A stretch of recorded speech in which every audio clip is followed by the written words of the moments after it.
Good morning. My name is Specialist Hemingway, and today we'll be discussing the 6 Army leadership styles.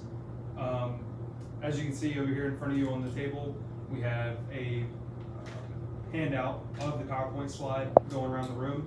Feel free to take one. You can write down any notes you have or questions so you can save them for the end of the discussion. So, during this brief, we'll be discussing the 6 leadership styles that the Army uses in their model. So the first one being the authoritative, affiliative, democratic, coaching, pace setting, and coercive. It's really important that we as leaders identify which leadership style fits us best so that we can implement them to our own followers so we can effectively achieve our goals together as a team. Authoritative. This one's quoted as being the best style of leadership. According to the NCO guide, the leader enthusiastically works to get people on board with the vision. So he kind of gathers them together. As you can see, he's also known as the come with me leader. So he gathers the group together and is able to get them on board with the same thing he's thinking in his own mind. So he gets the team going in the same common direction. Affiliative. This one is known as people come first. So this leader is flexible amongst his followers. He's always putting their needs above his own. Followers tend to really like a leader like this because they feel like they're cared for, and it looks good on the leader because he is communicating with his followers and he's able to be more direct with them and guide them. This tends to build strong bonds with them, and whenever you're building strong bonds, you improve your work productivity and you enhance the environment that you work in, and you get better outcomes and leads to better attitudes amongst people in your group. Democratic. This style is the one that has everybody in the team getting a say in what they think about the mission or whatever the question at hand is. The leader typically gathers these people together and asks them what they think. It allows everyone to have a voice in decision making, but it can be kind of tricky because it requires the leader to gather everybody together to form this one opinion. It can be a little difficult with time management considering people are doing other things at different times. Can't always have everybody together and have a poll with a show of hands to get everybody's opinion. So sometimes a little too much democracy can be a problem, but it's definitely not a bad style of leadership to have. A lot of people tend to like this because they feel like that their voice is being heard, so they get to help make decisions even at the lowest level. Coaching. This is known as the try this style of leadership. It requires direct guidance from the leader. So as a leader, it can be a little difficult to provide that direct guidance. Sometimes you have to delegate tasks, but with this style, it requires that the leader is physically giving hands-on guidance to the follower. It can be difficult with time management, considering that the leader can be doing other things, but there is a good story about a squad leader in NCO Guide in Iraq in 2003. It's called the Reluctant Machine Gunner. So the squad leader had a machine gunner who was a brand new private who had never deployed before, and they took fire from the enemy.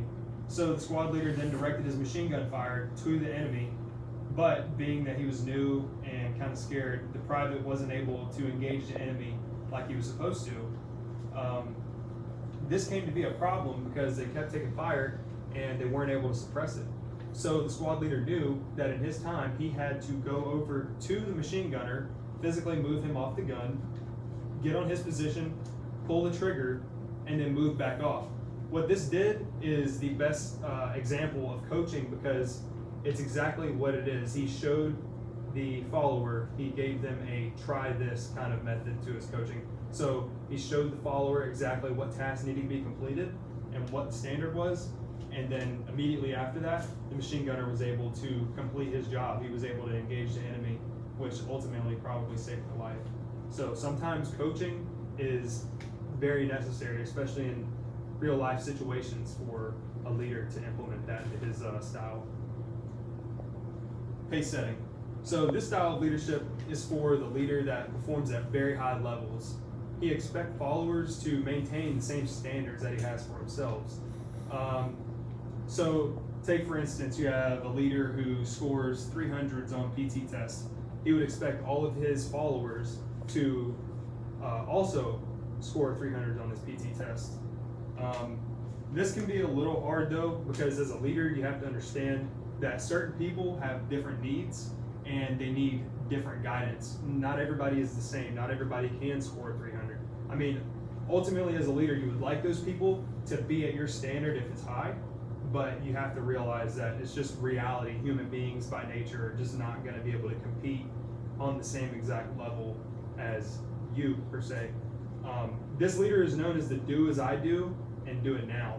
So he wants you to complete the task in the manner that he wishes at the same time he tells you to. So this person, he is extremely, as you would say, like high speed.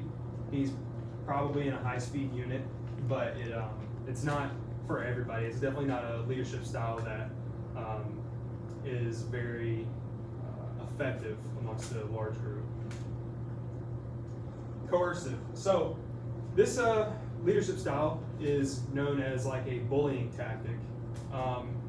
This style is the do what you're told because I said so leadership style. A lot of people will tend to think of this leadership style as one that you get from basic training, so from drill sergeants.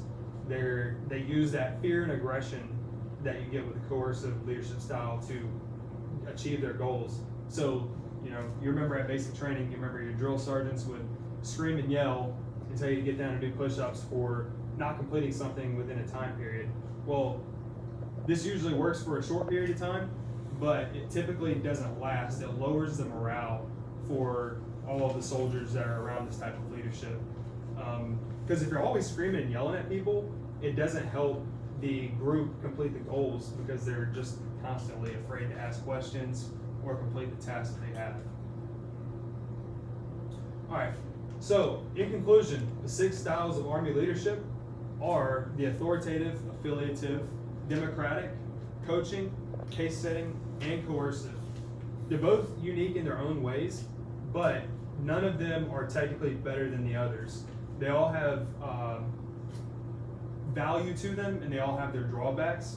It's important as you as a leader to identify which style fits you best and which one will influence your followers the most. So you want to make sure that as a leader, whenever you're trying to decide what's best for you, that you know what each leadership style is and how they pertain to your life and how they pertain to the people that you work under, or that work under you, so that you can be more effective in achieving all of your goals collectively while maintaining high morale